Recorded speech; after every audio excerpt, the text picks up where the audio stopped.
It's a long story. जब मैं छोटा था तब से मैं बहुत सारे कॉमिक्स पढ़ता था। इधर बंगाल में दो पॉपुलर मैगजीन निकलते हैं जिसमें बहुत सारे कॉमिक्स आते हैं, जैसे बाटुल द ग्रेट, नॉन्टे फोन्टे, बाचू बिच्छू। औरोन्नदीप नाम के एक कॉमिक्स आते थे जो ज़्यादातर लोग फैंटम नाम से पहचानते हैं जिसको। उस कॉमिक्स का भी मैं बहुत बड़ा फैन था। 2019 में मेरे दिमाग में बहुत सारे स्टार्टअप के आइडिया आए एंड ज़्यादातर स्टार्टअप आइडिया फेल साबित हुए। उस टाइम मैं बहुत सारे कॉमिक्स पढ़ता था, ज़्यादातर बाहर का कॉमिक्स जैसे मार्वल, डीसी, डार्क हॉर्स, इस कंपनियों का कॉमिक्स। और मैं डिजिटल कॉमिक्स से प्रेफर करता था क्योंकि इंडिया पे उसका डिस्ट्रीब्यूशनशिप उतना ज़्यादा नहीं है किसी के पास। मैंने बहुत ढूंढा, लेकिन ब्लैक करके मार्केट में मिल रहे हैं, लेकिन डायरेक्ट कहीं से भी मुझे नहीं मिला। तो तब मेरे दिमाग में एक आइडिया आया कि क्यों ना हम ऐसा एक प्लेटफॉर्म बनाए जिसमें हर एक इंडियन कॉमिक्स अपना डिजिटल कॉपी सेल कर सकेंगे, और हम प्लेटफॉर्म चलाएंगे और जो भी करेंगे उसके लिए एक छोटा सा परसेंटेज ले लेंगे, उसके बाद सारा परसेंटेज जो कंपनी है उनका। इसके साथ मेरे दिमाग में एक आइडिया आया कि सबके साथ मैं भी कॉमिक्स पब्लिश करूँगा, मेरा खुद का स्टोरी रहेगा। और मैं उतना अच्छा ड्राइंग नहीं कर सकता, तो इसीलिए मैंने आर्टिस्ट हायर कर ली और मेरा स्टोरी के ऊपर उसको काम करने के लिए लगा दी। और उसके बाद हर एक कॉमिक्स जो कंपनी है उनको मैं फ़ोन किया, मतलब पहले मैसेज किया था, ईमेल किया था, लेकिन कोई भी मेल का रिप्लाई नहीं दिया। तो उसके बाद मैं हर एक कंपनी को फ़ोन किया तो मुझे एक ही वर्ड्स सुनाई दी, नहीं। मतलब हर एक कंपनी बोला हम डिजिटल कॉपी नहीं सेल करेंगे, हम डिजिटल कॉपी नहीं सेल करेंगे। 2-3 कॉमिक्स पब्लिशर्स राजी हुई, जैसे फेनिल कॉमिक्स राजी हुई, लेकिन फेनिल कॉमिक्स हमारे ऊपर विश्वास नहीं कर पा रहा है। उसने बोला कि आप कुछ साल इसको कंटिन्यू कीजिए, फिर हम आपके ऊपर विश्वास करेंगे, फिर हम आपके प्लेटफॉर्म में छोड़ेंगे। तो ऐसे मुझे कोई नहीं मिला जो खुद का कॉमिक्स हमारे प्लेटफॉर्म में छोड़ेंगे। तो मैंने सोचा कोई बात नहीं, हार नहीं मानेंगे हम। तो मैंने सोचा ठीक है, चलो हमारा खुद का कॉमिक्स लॉन्च करते हैं। लेकिन इसमें भी थोड़ा मुश्किल आ गई क्योंकि तब कोरोना का टाइम था। जो आर्टिस्ट काम कर रही थी वो दिल्ली से थी और मैं कलकत्ता से। तो उसकी मम्मी का कोरोना हो गई, तो लॉन्ग गैप। सबसे बुरी हुई कि काम तब हब हो गया, मतलब काम का आधा काम कंप्लीट हो गया बुक का। तब उस आर्टिस्ट ने बोला मेरे घर में थोड़ा दिक्कत हुई तो मैं काम नहीं कर पाऊँगा। अब मैं क्या करूँगा, क्योंकि मैं ऑलरेडी इतना टाइम इन्वेस्ट कर चुका हूँ और उसके साथ मैं वेबसाइट भी क्रिएट कर चुका हूँ। अब वेबसाइट होस्टिंग डोमेन में भी मेरा पैसा जा रहा है, लेकिन काम नहीं हुआ।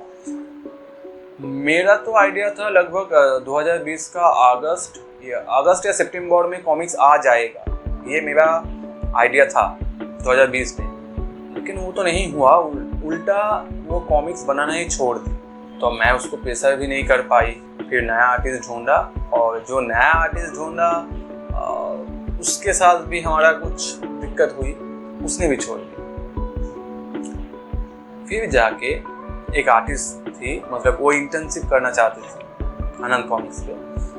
तो हमने बोला इंटर्नशिप मत कीजिए, आप पूरा बुक ही कर लीजिए, मतलब पूरा रुद्रो का जो बुक्स है वो आप ही कंप्लीट कर लीजिए। उन्होंने स्टार्ट कर दी। उनका नाम कृष्णा मुखर्जी, अभी भी उन्होंने ही रुद्रो का काम कर रही है। रुद्रो का काम कुछ दिन में ही खत्म हो जाएगा। तो ये था पूरा आनंद कॉमिक्स का जर्नी। अब आनंद कॉमिक्स का पहला बुक रुद्रो बहुत जल्दी आएगा। मुझे आइडिया था इस महीने के अंत तक आ जाएगा, लेकिन अभी नहीं लगता इस महीने के अंत तक आ पाएगा रुद्रो, लेकिन बहुत ही जल्दी आ जाएगा। जिस दिन हम पब्लिश करेंगे उससे पहले हम सबको बता देंगे कि कौन से दिन में हम पब्लिश करेंगे। अभी हम लोग 2 स्टोरी में काम कर रहे हैं। पैरेलली। एक है रुद्रो और दूसरा सप्तम। सप्तम का बात अभी तक मैं किसी को नहीं बताई, उसका पोस्टर कुछ भी अभी तक नहीं छोड़ा सोशल मीडिया पे, क्योंकि सप्तम का काम आधा है, अभी पूरा नहीं हुआ लेकिन हो रहा है। और रुद्रो में एक इंटरेस्टिंग चीज़ है कि रुद्रो का काम हम एक नया स्टाइल में करना चाह रहे हैं, मांगा स्टाइल में करना चाह रहे हैं, लेकिन वो कैरेक्टर में इंडियनाइजेशन रखना चाहते हैं। क्योंकि मैंने देखा बहुत लोग इंडियन मांगा बनाया, लेकिन उन लोगों का जो कॉमिक्स था, मतलब जो मांगा था, उसमें जो कैरेक्टर था उनको देखकर नहीं लगेगा कि वो इंडियन है। तो मैंने कृष्णा से बात की तो उसको बोली, और उसका भी एक आइडिया था कि हाँ उसका भी खुद का एक स्टाइल बनेगा। तो दोनों मिलकर एक स्टाइल बनाया जिसमें मांगा वाला फीलिंग्स रहेगा, लेकिन वो देखकर लगेगा हाँ ये इंडियन है, मतलब ये इंडियन कॉमिक्स है। ये हमारा फर्स्ट अटेम्प्ट है कुछ नया चीज़ का। हमारा जो आइडिया है रुद्रो को डिजिटल पब्लिश करने की। हमने सोचा था रुद्रो को प्रिंट करेंगे और पेपर बैक पब्लिश करेंगे, लेकिन हमने बहुत जो प्रिंट वाले हैं उन लोगों से बात की, लेकिन उन लोगों ने जो प्राइस बोला वो बहुत हाई है। अभी मुझे पता नहीं कितना लोग खरीदेंगे प्रिंटिंग, तो मैं कैलकुलेट नहीं कर पा रहा हूँ कि कितना बुक प्रिंट करूँ। प्रिंट जो करते हैं उनसे बात की, कम रेंज बोला, लगभग 200 से 500 प्रिंट करेंगे तो कितना प्राइस पड़ेगा। तो उन्होंने जो बोला वो प्राइस रेंज लाइक 120 to 150 ऐसे प्राइस रेंज था। तो अगर एक बुक प्रिंट करने में 150 चला जाता है तो उसके बाद जो आर्टिस्ट है उसका जो प्राइस है उसको भी रखना पड़ेगा, डिलीवरी चार्ज भी रखना पड़ेगा, जिधर सेल हो रहा है मतलब पैकेज कर रहे हैं जो उसका भी चार्ज रखना पड़ेगा। तो इतने सारे चार्ज उसके साथ अगर जुड़ जाए तो वो कॉमिक्स का प्राइस बहुत ज़्यादा हो जाएगा, लगभग 400-450 रुपये चला जाएगा। अब उतना प्राइस देके कोई खरीदना नहीं चाहेगा, तो इसीलिए हमने सोचा कि पहले हम प्रिंट नहीं कराएंगे, डिजिटल कॉपी लॉन्च करेंगे। और हमारा वेबसाइट है www.anantcomics.com, आप लोग विजिट कर सकते हैं। अभी वेबसाइट मेंटेनेंस मोड पे है, लेकिन बहुत ही जल्दी वेबसाइट ओपन हो जाएगा आप सबके लिए, और आप उस वेबसाइट में बुक्स खरीद के पढ़ सकते हैं डिजिटल कॉपी। एक क्लिक में खरीदा और दूसरी क्लिक में पढ़ना शुरू कर दिया। इस चैनल का जो सब्सक्राइबर्स है और जो व्यूअर्स है सबके लिए मेरा छोटी निवेदन है। पहला निवेदन है, पायरेसी मत कीजिए, क्योंकि देखिए हम लोग आप लोगों के लिए ही प्रिंट करना छोड़ के डिजिटल कॉपी ला रहे हैं।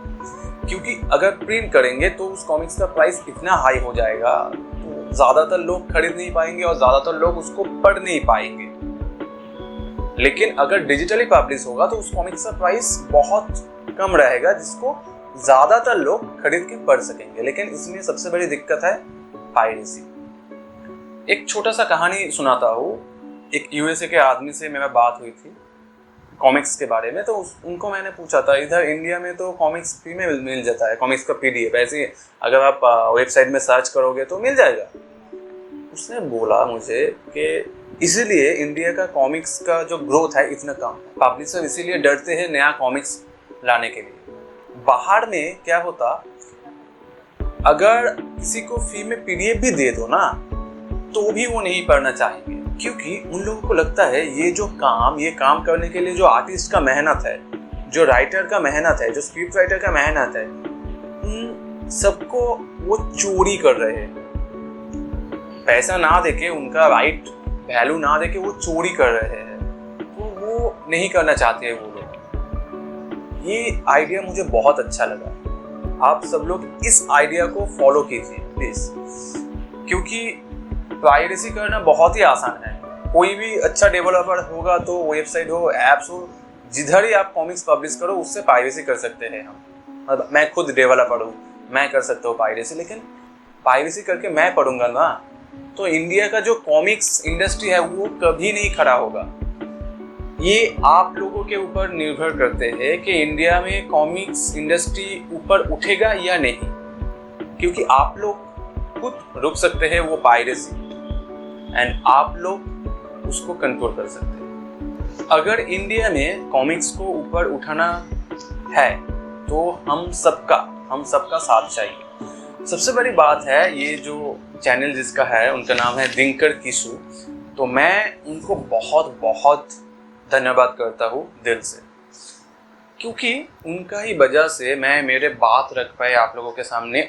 मैंने देखा और भी बहुत यूट्यूब चैनल है जिसमें इंडियन कॉमिक्स के बारे में लोग बोल रहे हैं, ये सब इंडियन कॉमिक्स को आगे ले जा रहे हैं, तो ये देखकर मुझे बहुत अच्छा लगता है। एंड जो व्यूअर्स है इस चैनल को सब्सक्राइब कर लीजिए, इससे क्या होगा, इस चैनल को भी मोटिवेट मिलेगा नया वीडियो लाने के लिए। मेरे जैसे और अलग अलग जो कंपनी हैं उन लोगों से भी ये लोग बात करके नया वीडियो लाएंगे आप लोगों के लिए।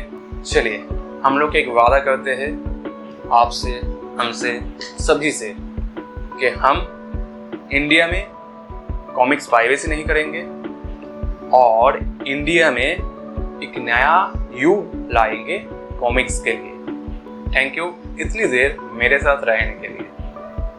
बाय।